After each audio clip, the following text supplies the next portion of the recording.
আহমেদ আজ সে মনে মনে পরিকল্পনা করেছে যে সে আজ থেকে 5 ওয়াক্ত নামাজ আদায় করবে। এবং আজ তার প্রথম দিন। যখন সে ফজরের আজানের ধ্বনি শুনতে পেল, তখন সে মনে মনে ভাবল, নামাজের সময় হলো, যাই নামাজটা পড়ে ফেলি। সে ঘুম থেকে উঠতে যাবে এমন সময় পাশে থেকে শয়তান এসে বলল, আরে আরে কি করছো? এখনো অনেক সময় আছে, আরেকটু ঘুমাও। দেখছো না বাইরে কি বৃষ্টি হচ্ছে? কি শীতল একটা পরিবেশ, ঘুমানোর জন্য উপযুক্ত। আর তাছাড়া তো মাত্র আজান দিল, এখনো অনেক সময় আছে, আরেকটু ঘুমিয়ে নাও। আহমেদ মনে মনে ভাবল, আচ্ছা মাত্র তো আজান দিল, এখনো সময় আছে, একটু পরেই নামাজটা পড়ি।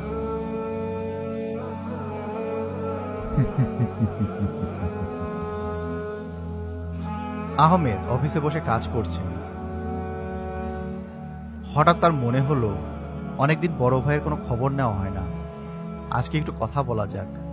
যেই না ফোনটা হাতে নিবে তখনই পাশ থেকে শয়তান বলল,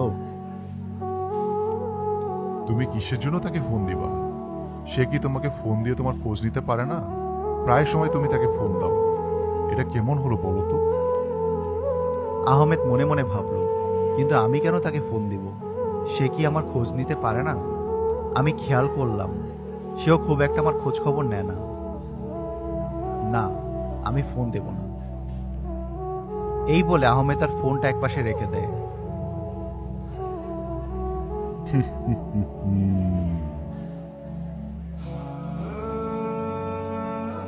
এক বৃদ্ধ লোক খুব কষ্ট করে কিছু বাজার নিয়ে যাচ্ছে। ব্যাপারটা আহমেদের নজরে পড়ে। তারা একই বিল্ডিংয়ে থাকে। তাই আহমেদ মনে মনে ভাবতে লাগলো তাকে সাহায্য করবে কিনা। আর ঠিক তখনই পেছন থেকে শয়তান এসে বলল, কি দরকার? তোমাকে কজনে সাহায্য করতে আসে বলো তো? আহমেদ সেই বৃদ্ধকে সাহায্য করতে গিয়েও করল না, নীরবে দাঁড়িয়ে রইল।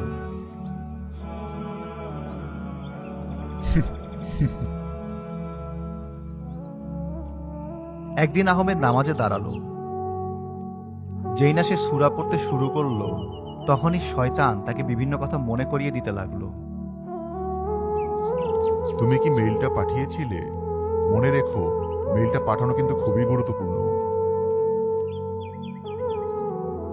সামনেই অডিট বসবে, অ্যাকাউন্টসের হিসাবটা মিলানো খুব দরকার, তা না হলে অনেক বড় সমস্যায় পড়ে যেতে পারো। জানো, অফিসে নতুন মেয়ে জয়েন করেছে, তার সাথে একটু হাই হ্যালো করা দরকার। এইভাবে শয়তান তাকে বিভিন্ন কথা মনে করিয়ে দিয়ে ধোঁকা দিতে লাগলো। আহমেদ কোনোভাবে নামাজটা শেষ করল, কিন্তু বেশিরভাগ সময় নামাজে অমনোযোগী ছিল। এভাবেই আহমেদের জীবনটা এলোমেলোভাবেই কাটতে লাগলো। নামাজে অমনোযোগী থাকতো, ঠিকমতো অফিসের কাজ করতো না, কারো খোঁজ খবর নিত না, অনেকটাই একা হয়ে গিয়েছিল, যার কারণে তাকে হতাশায় ধরেছিল। সে মন খারাপ করে পার্কে বসে রইল।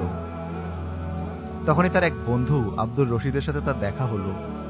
আব্দুর রশিদ বলল, কি ব্যাপার বন্ধু, তুমি এভাবে মন খারাপ করে বসে আছো কেন? আর বলিস না রে ভাই, খুব হতাশা ধরেছে। জীবনটা কেমন যেন এলোমেলো চলছে। অফিসের কাজকর্ম এলোমেলো হয়ে গেছে, চাকরিটা মনে হয় থাকবে না। তার উপরে নামাজে দাঁড়ালে দুনিয়ার সব চিন্তা গ্রাস করে। ভালো কোনো কাজ করতে গেলেই উল্টাপাল্টা চিন্তা আসে, যার কারণে আমি কোনো কাজই ঠিকমতো করতে পারছি না। এখন চরম হতাশায় ভুগছি। বন্ধু, তুমি শয়তানের ধোকায় পড়েছো। শয়তানের কাজই আমাদের বিভিন্ন কাজে ধোকা দেওয়া, নানা রকমের কুবুদ্ধি এবং কুমন্ত্রণা দেওয়া। তবে মনের জোরটাই আসল ভাই।